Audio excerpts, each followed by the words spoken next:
ជាតិខ្មែរយើងដែលពុទ្ធជនយើងបានបន្តទុកឲ្យនៅប្រកបដោយកិច្ចការលុបភាព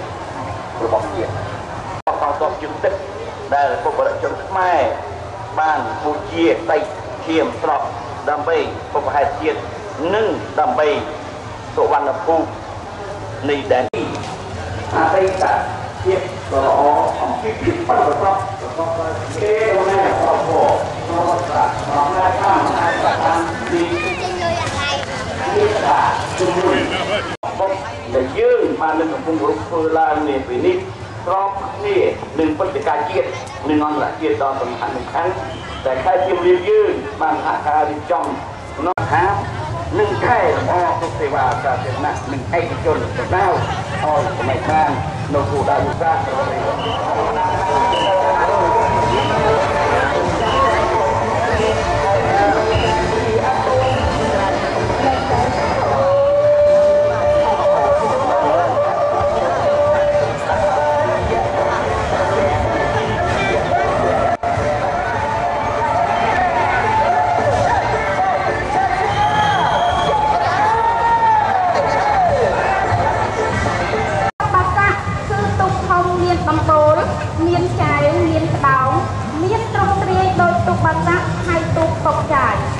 រៀងដូចវែងមានបណ្ដោតែមួយ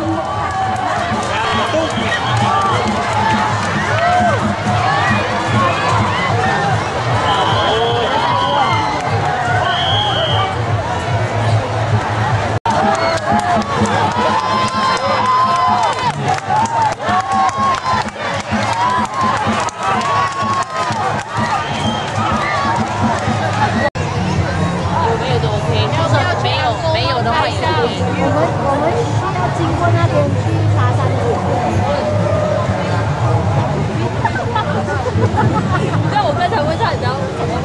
我们今年去看山上看这边